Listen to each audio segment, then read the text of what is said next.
Everybody, welcome back to Worth Fighting For, where we cover HBO's The Last of Us. I'm Brian Moore, and I'm joined, as always, by Tamur Top. Tamur, how you doing?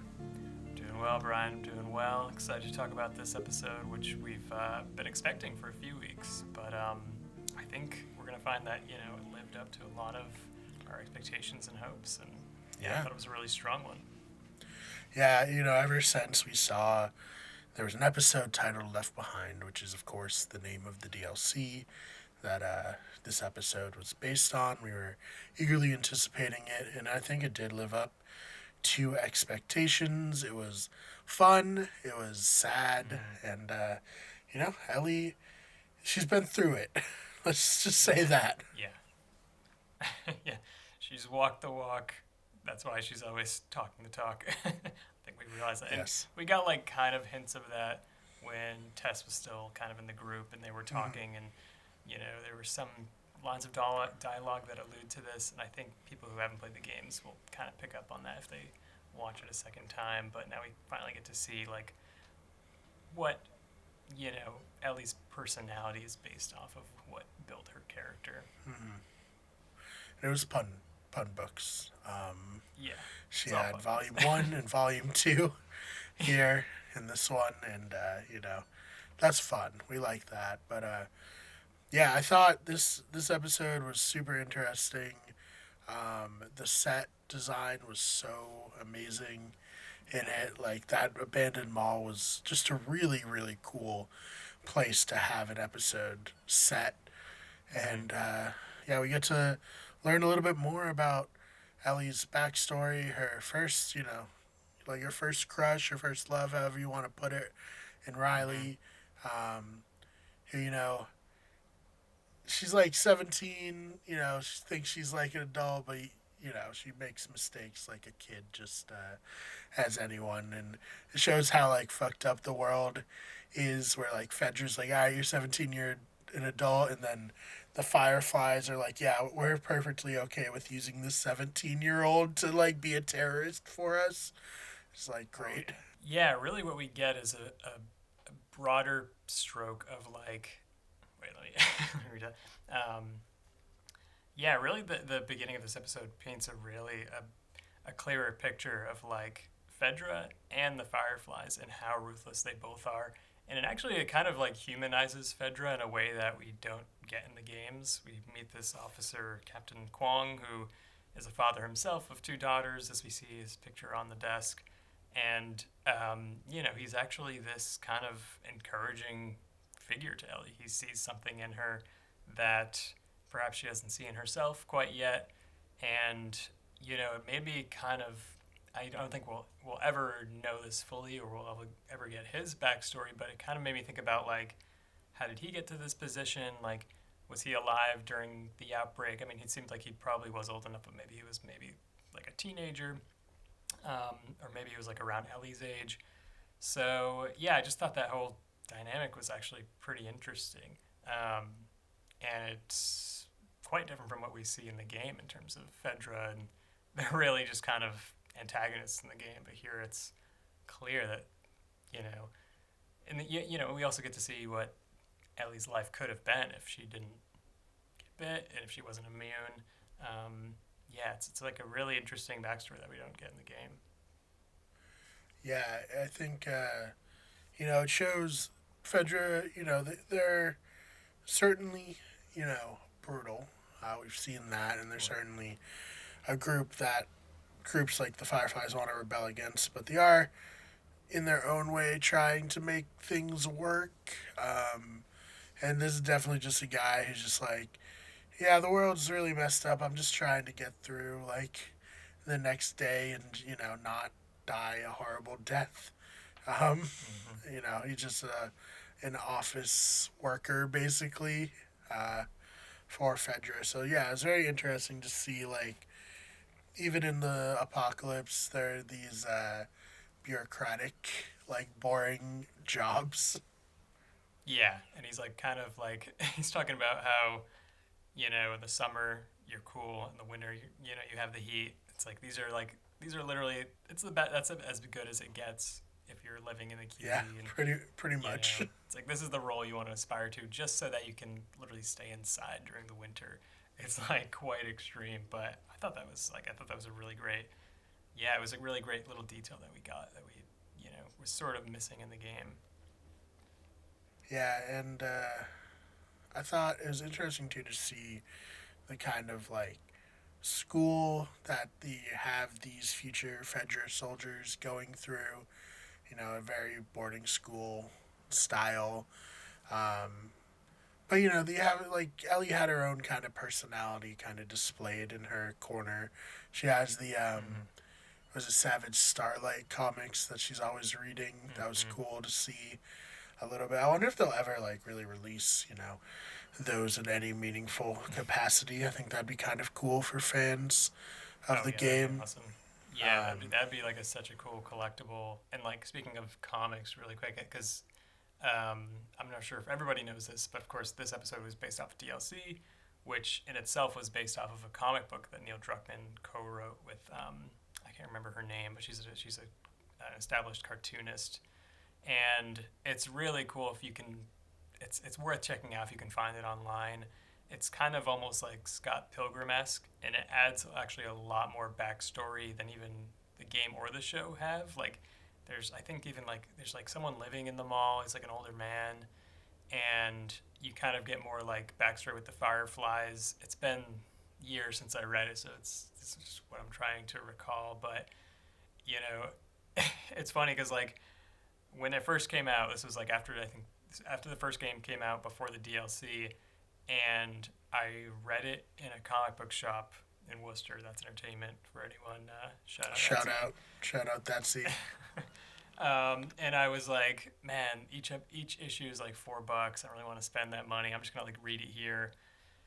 And I encourage anyone to look up online how much these things cost on eBay now, and they're they're so expensive. Like all four together is usually like $2,000 or something insane, especially if they're like in good condition. It's like ridiculous.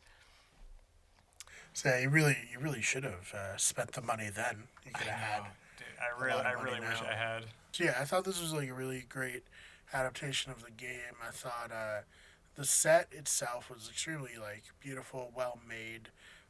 But what like I loved about it was, you know, you get the kind of idea that the QZ is like pretty oppressive, and you know they got patrols going all the time and all that. But you also like can kind of see how Joel and Tess were able to be smugglers. Like they can't the patrol and Fedra can't be everywhere all the time. Like if two teenage girls can sneak around, you know, obviously Joel and Tess figured out pretty easy ways to get in and out of the QZ and whatnot. So it kind of shows how their business kind of operated from that point of Yeah, view. definitely. And I feel like the smugglers are the ones who like put themselves at risk to like find these different areas, and like, like everyone knows the mall, it's infested and it's supposed to be this very dangerous place, so no one's daring to go there. But it's like if you discover this like entire mall that's completely empty, that's like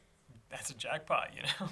um, Yeah, hey, there's the not the movie that started it all, but the sequel to it, Dawn mm, of the Dead. You know that takes place in a mall, so it's very zombie media and malls really go together, like you know oh, peanut butter definitely. and jelly, Dead right? Rising, it's another fun one, although like Dead Rising, yeah, an yeah, because amazing you game. can use anything, any object within the mall as like a weapon. It's like such a clever idea for a game, but yeah.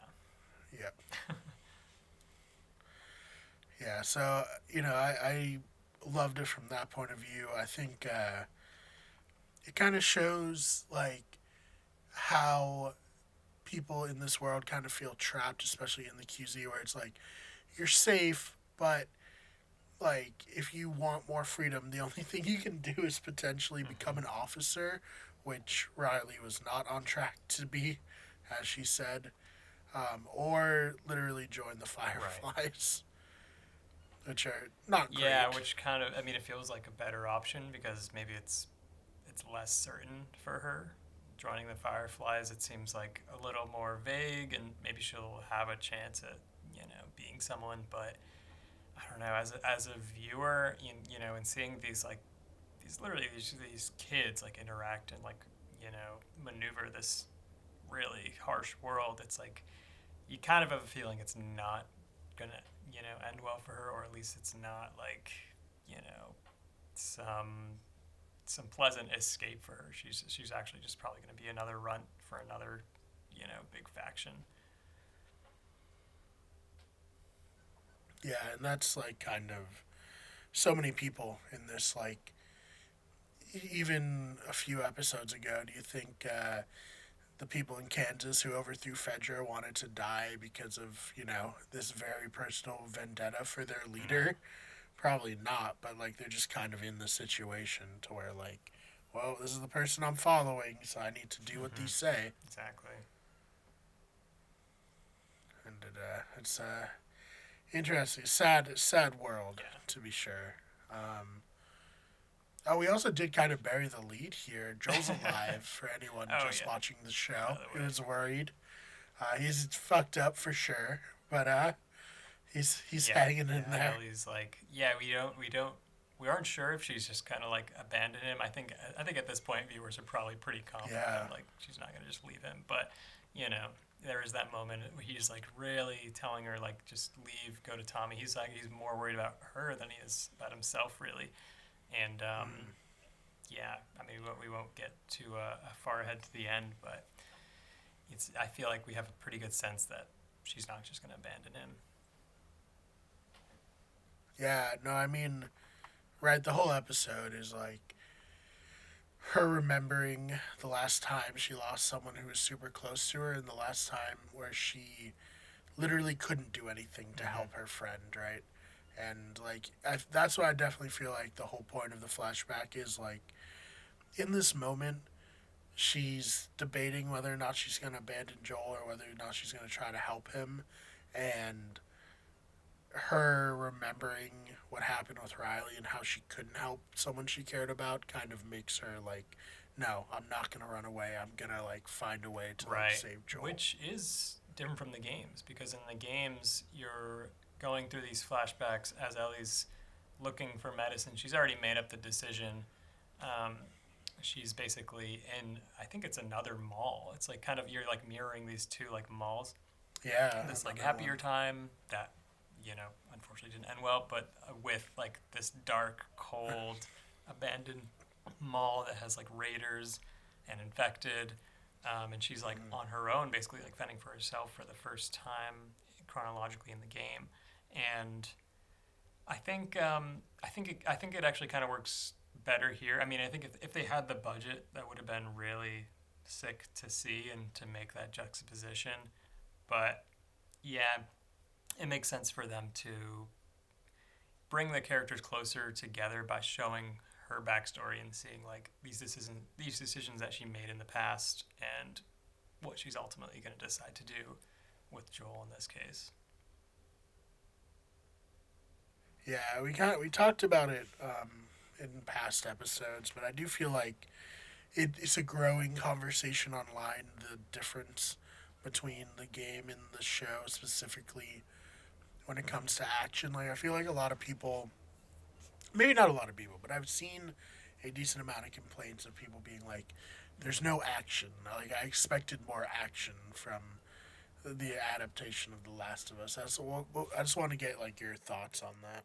Yeah, I mean, I'm definitely more so in the camp of I do want more action. I understand it's sort of a budgetary thing, even though I think the budget for the show is actually quite high already. But yeah, I do think we're missing these like life and death situations that bring Joel and Ellie together. And of course, they're favoring the more character moments, right? Like we get these interpersonal moments between Joel and Ellie, which bring them together, and also them meeting other characters.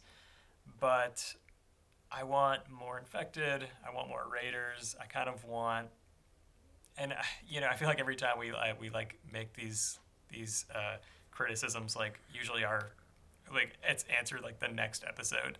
Right. Like I feel Yeah. like maybe next episode they'll actually kind of show more of this stuff that we're asking for. But yeah, I mean, well, what do you think? I'm curious your thoughts.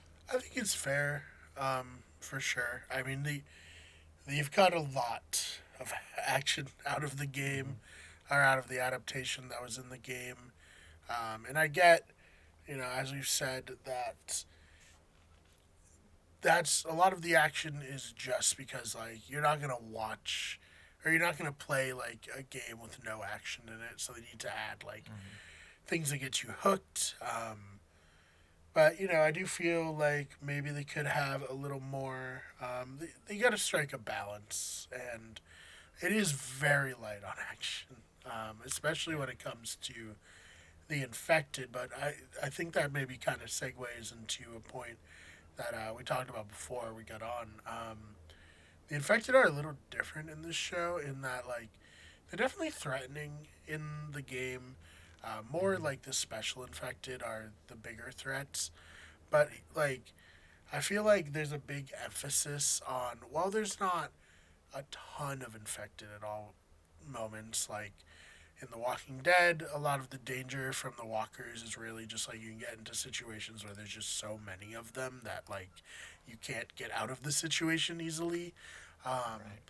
there's not so many infected in The Last of Us, but when there is an infected, it's going so hard. It's like stopping at nothing to infect other people. Like, I think the infected that Riley and Ellie ran into, like, Joe's like badass and tough, but like, I think anybody would have issues with just even one infected, where I feel like in other media, like, the infected threat's so scaled down. Like, I think people are like, well, if I was in the Walking Dead universe, it'd be fine. Like, I could kill a zombie, like, easily. I have zero confidence I would survive one confrontation with one of these infected. Yeah, no, I think I've said that very thing. 'Cause, yeah, Walking Dead, I could definitely like, I could survive in that world. This world, I'm way less confident in. But yeah, no, you're totally right. I mean, another comparison between the game and this adaptation is that in the game you face like a bunch of zombies. You're running around the mall with Riley, like trying to escape from them, and even the both of them, they kill like 3 or 4 zombies together. Um, Whereas in this, it's the one zombie, which is completely terrifying, and it's like it it makes much more sense that Ellie's getting this one kill. It's like her first kill. It's like she's saving her friend. It's more momentous that it's just this one zombie that bites both of them. Whereas in the game, they're running around. I watched it. I rewatched it last night just to like kind of as a refresher, remember what happens and watching through it, it's kind of almost like cartoony. Like they're running around, they're like ducking under things, and then like Ellie like jumps on a zombie and like stabs it in the head, and then keeps running. It's like, it's like, it's almost like, yeah, they're not worried so much about being realistic because you're playing a video game and it's fun interacting with this world. Whereas in the show, it's damn serious, like you said. Like these zombies are no joke, and having just the one is scary enough. But that actually kind of leads me to a question that I was like wondering throughout the entire episode because Riley's showing her all these wonders, and it's like really it's such a special place that they are sharing together, and they're not really worried about getting attacked. Riley's been living here for a while. I don't. She's clearly not aware of the like one that's just been like attached to the wall with all these like cordyceps for so long. But even before they showed that, were you feeling on edge like during that Yeah, I mean, entire set? I think like it's like, damn, they are making a lot of noise. They are very confident that there's no. And obviously, I know what happened, so it's like, well, we're gonna Yeah. get there eventually. But yeah, you'd think the first thing you do if you're gonna live in a place is like, I'm gonna go to every single store and make sure that there's nothing in here. You're right. Especially when she was just like sleeping in like the like over a counter and just like in the Right. back of like, it's like at least sleep in like the freezer. you know? Yeah, right. Sleep on like the second floor, like Mm, behind glass, yeah, yeah. Make it as barricaded. difficult as possible to like get snuck up on, because I wouldn't have felt Yeah. safe where she had her set up personally. Which I guess does speak to like how she's just like a shitty Svedra student and maybe like a shitty Firefly too. Like, but yeah, no, because I was feeling on edge and I was curious to hear from people who haven't played the game and are just watching this for the first time because I was worried that like them turning on all these lights, which that shot is just incredible where the mall lights up. But I was like, okay, is Fedra gonna see that all the lights are on?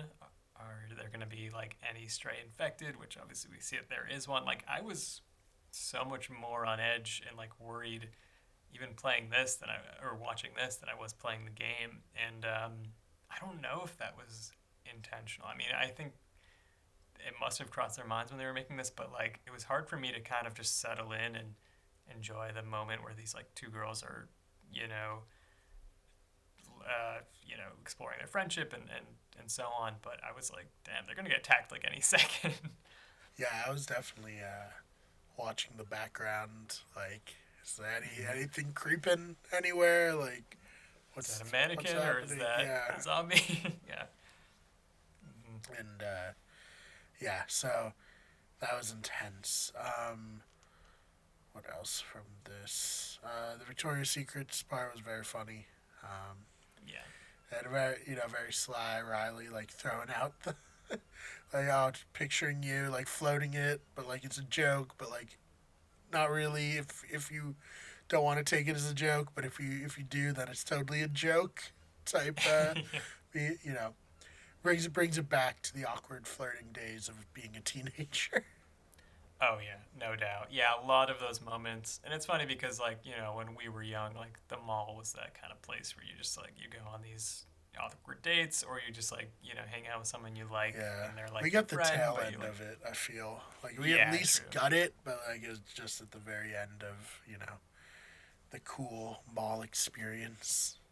Oh, definitely. Yeah, it wasn't. It's not like we grew up in the '80s or anything, but yeah, it's we still got that sense. But it's funny because here these girls, 20 years after this, like the world has ended, still in the same environment, doing a lot of the same things. Like Yeah, the photo booth's like perfect, it's they just actually like the didn't have game. to set up. That's just what that mall looks like. Yeah, Just today. yeah, they just found it in They're Canada. like, this is perfect. There's an open ceiling tile that vines are growing through. Awesome. Yeah. Yeah, no, that's. I mean, if the Greendale Mall was still around, which unfortunately that's the one in Worcester that they demolished it to build like an Amazon factory. If the Greendale Mall was still around, it would have looked exactly like that. Yeah, I went last time I went there was probably like 3 years ago, like right before the pandemic happened, right before it closed down, and it did look pretty. Like, there's something so unsettling about like a nearly dead mall, where it's like not Mm-hmm. fully dead, but like there's no one there. All the food court Yeah. places are closed. Like the Mm-hmm. people who are there, are sometimes like a little sketch. At least Right. the one we had. Yeah. Um, I was going to the bathroom there. Someone dropped a needle on the floor while I was in the bathroom. It was like, Fuck. there's a lot. This is happening. But I miss it for what it's Yeah, worth. me too.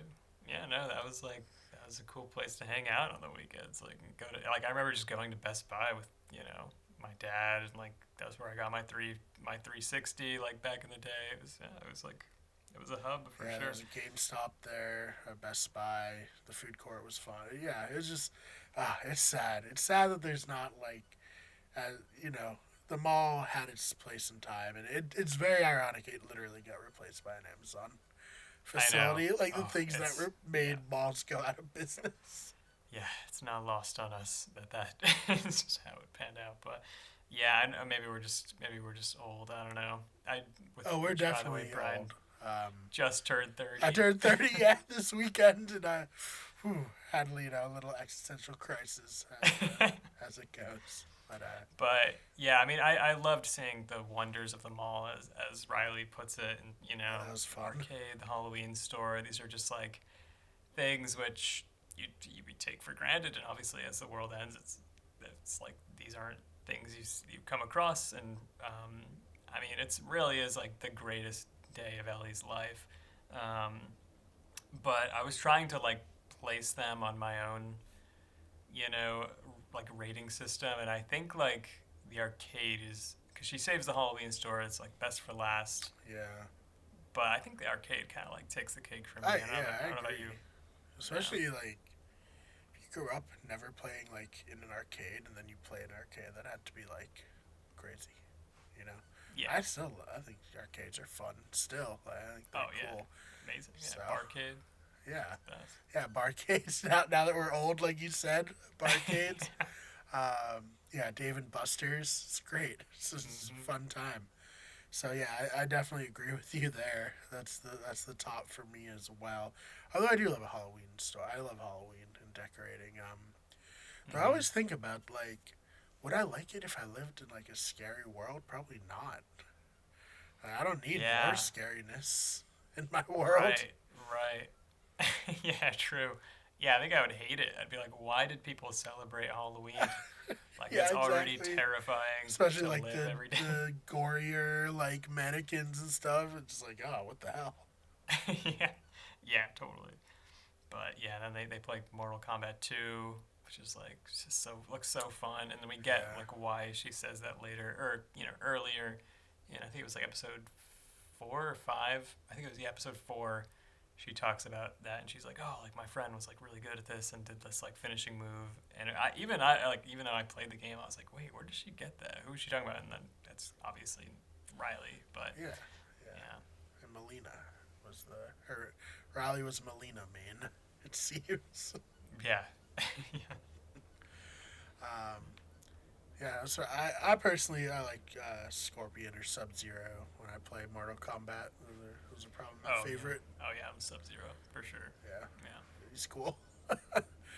Um, yeah, so I really liked also Riley and Ellie's juxtaposition for their reactions to getting bit, where Riley's kind of like obviously sad, but like more accepting. Like, okay, like this is the end of the road. Like, I Mm-hmm. fucked up, but that's it. And then Ellie's more like righteously angry, which I thought like shows their Mm. two personalities very well in an interesting manner. Yeah, she just starts destroying glass and like breaking everything. I think in the game she just like breaks a bunch of pots. In the show she breaks like that, the display case that they were like standing on. But I think what's interesting that they change in the show compared to the game is like Ellie, this whole conversation that they have around Riley joining the Fireflies and leaving, and Ellie not wanting her to. Um, we've talked about how Riley's, or rather, Ellie's played differently in the show compared to the game. In the game, Ellie's kind of supportive. She we get the feeling that she doesn't really want Riley to leave, but she's playing it off as like, you're my friend, like I'll support you no matter what, and like, you know, Riley. We also get the sense that Riley doesn't really want to leave. She wants Ellie to ask her to stay, whereas in the show, or I keep mixing up their names. Ellie's like definitely more immature, and she's making it quite clear, like you're just like abandoning me, like you're leaving, like you don't even know what you're getting into. She's like quite honest, and Riley seems keen on leaving. Um, yeah, like what do you think about that? There's a few switches in the dynamic here between the two. Yeah, I mean, I definitely get like Riley's point of view being like just like leave with me. Like this place Mm-hmm. sucks. Like come to Atlanta with me. We can leave this all behind. Um, but also to be like we can leave it behind, but also you have to murder people for the Fireflies, which is like Mm. not a great deal. Right. Yeah. But yeah, I thought it Yeah. was interesting, and you feel bad for them. Like there's no there's no choices. There's no freedom in their situation, really. You know, they're just Yeah. kids who are just like at this orphans, both of them at this school. The school's making them do stuff and become soldiers, which is like fucked up in its own Hmm. right, and they just have no choice at all. Yeah. Yeah. Exactly. And yeah, I mean, I think it fits with how, uh, yeah, Belle Ramsey has been playing the character. She's a little bit less mature. She's less understanding of Riley's, you know, they. I don't recall this ever being like a bigger theme in the game, but Riley's like lost her parents. She remembers all of this. She's like aware of it, whereas Riley does not. She's like she's always been an orphan. She doesn't really understand what it's like to like lose someone like that. And I think that's really hit home in the show, which makes sense because of course Ellie's connecting this back to Joel, and I think she's recalling this because it's she's probably getting it. She finally gets it why Riley cared so much, and yeah, and I think they made a lot of the right changes, and then ultimately we do get to that same place of um, the kiss, and then kind of them agreeing like, okay, we're gonna stay together. Like, what do we do now? Like, we'll figure it out. And then unfortunately, like that's what the clicker comes in. Yeah, Yeah, it's yeah. yeah. Uh, in the show, it seems like Riley probably turned, and she didn't. So I mean, did she have to kill Riley? Like, well, I guess yeah, right, because she said in a previous episode that she's killed, one of them before, and I Mhm. presume like yeah, there was that one in there that they both Mhm. killed, but maybe Riley was the other one.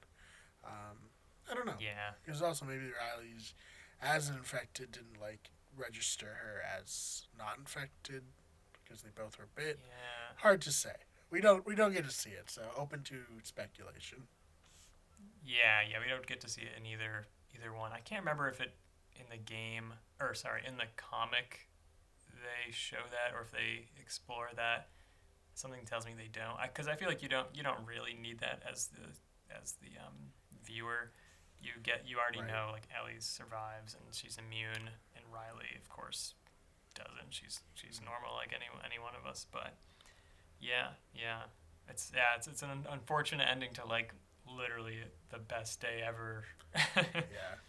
And Yeah. and the reason I took it that it was Riley was just because the way like she very like was defensive, like oh I've had to kill, or not defensive Right. but more like when Joel's like I'm sorry that you had to kill for me, and she's like I've Mm, killed before, like it was more in my mind it was like yeah I had to kill my friend Joel, like it's fine. right. Um, but yeah, I mean that's just my interpretation. Like Yeah. Neil Druckmann Mm-hmm. could have a completely different, take on it. But Mm-hmm. yeah, another good episode. I thought it was great that it's all kind of ended with, like you said, Ellie has found a family, has found someone she cares about, like as much as she cared about Riley, as much as she would have with her own parents, with Joel, and she's gonna do whatever she can to keep Joel alive. Yeah, definitely. Even sewing him back together, which was like so gruesome, but it was like it's Yeah. obviously necessary. I was surprised I didn't find like I feel like it's such a trope where like you find like alcohol and you like Right. pour it on the wound and then give it to the person so they could get Yeah. through it. No, there's like nothing in this house. This isn't even like stitch. It's not for humans. It's like this is like literally for like sewing a shirt. But yeah. No, she helps him, and I think looking forward a little bit, I think he's still going to be out of commission for the next episode. Of course, if you've played the game, you'll know a bit where we're going. But I'm glad that the show's not taking injuries lightly. It's like this is like this was very nearly the end of Joel if Ellie didn't help him, and if yeah, it could have spelled the end, but there's actual stakes here. Yeah, no, definitely. That's one of my least favorite things is when someone gets injured in a show and then like 2 episodes later they're just like completely normal and fine. I Yeah, hate that. It's like you gotta have like weight to the injury.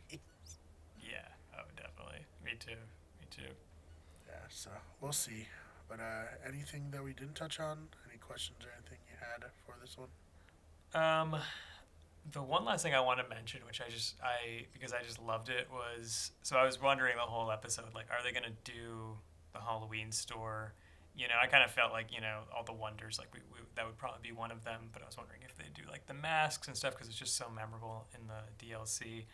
And here, of course, they kind of like combine it with the music, and I thought that was like such an interesting choice, and just visually I was like, this is so like unexpected.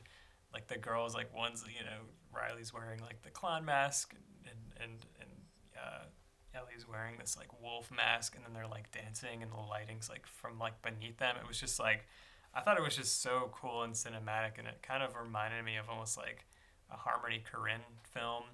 He's like this like kind of he's definitely like a weird like avant-garde type filmmaker, and he's made films like Gummo and Trash Humpers, and they're kind of out there.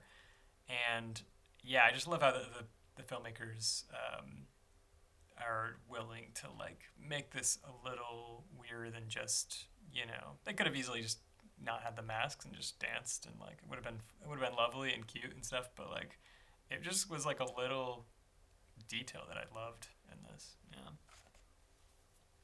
Yeah, no, it's great for sure. Um, I haven't seen any of his movies. But is he also the one who directed Kids? That movie. He wrote Kids, yeah, Oh, when he he was wrote like Kids. literally Yeah. like Okay, yeah. So I've seen 15 or something. Kids, but Okay, yeah. Yeah, yeah, so he's very raw, and like he's a really great director, but a very weird one as well. yeah, very weird. Yeah. Yeah. It's also very funny. Anyone go look him up when he wrote Kids when he was a teenager, and Yeah. like he's like on talk shows and he's so smart, but like he's so young. It's super interesting to watch. Yeah. Yeah, he also did Spring Breakers, which is another Yes. great one. Yeah. But Yeah. yeah, it's funny. I mean, I feel like even like, like the kissing thing and like with Tess, like that was like a weird moment. Like I feel like there's like they're like pushing the boundaries in like weird and unexpected ways in the show, and I love those little moments where it's like something that wasn't in the game, and it's just kind of a little bit more cinematic than you'd expect. Yeah, Yeah. no, definitely. All right. Well, 2 more episodes tomorrow, and that's it. Damn It's over. It flew by. it. It really did. Yeah. Just, I mean, like, I probably say that around this time of every show that I cover for us, like Survivor, Big Brother, whatever. But it's just like, man, that went fast. Because when you're starting it, you're like, oh my god, 9 weeks. It's gonna be so long. Yeah. No, if it's good, especially, it gives you something to look forward to. Oh yeah. And this is very good. I'm really curious to see how they're gonna wrap this season up. Given the changes that they've made from the game and the sort of the themes that they've been exploring, I think it's gonna be very similar in terms of the ultimately the beat that they end on. But and they've done this in the games. They've retconned some things because of course we have part two. That's all done. That's a lot of people have played it. It's finished, and they're coming out with part one, which is like the remastered sort of updated version of the first game. So I do wonder if I have a feeling they're going to kind of take some of those changes that they are implementing in part one, which we haven't played yet because I don't think it's even out till March. But Yeah, on PC, it's not. It is on PS5, but oh, gotcha, okay, yeah, PC. It I mean, from all accounts, is very good. It kind of bridges the two stories together more. Obviously, like they right, changed some stuff from the end of the first one in the second one, and now they went back to make them more cohesive, which I liked a lot. Mm-hmm. Mm-hmm. Yeah, so I'm curious to see how they do that in the show as well. Definitely. Yeah. Other than that, anything you want to plug? Tell people where to follow you, anything like that. Yeah, so follow us on YouTube. We could get everything. We're on all of the platforms. We could get everything. Better Radio. We're on TikTok. We're on Twitch. We're like, yeah, find us everywhere. Follow Yes. us. Share it with your Exactly. friends. And if you're a fan of watching people suffer, got Survivor podcasts on this channel coming back this week, where I'm going to be talking about people starving for $1 million. In that, if you like that, check it out here on Better Radio. You can follow me on Twitter at the Fake BMAR. It's BMARR, and the channel is of course on Twitter at WickedGood or at WG Everything, Instagram WickedGood Everything, Twitch at twitch.tv/WickedGood Everything, and on TikTok search Wicked Good Everything. And we'll see you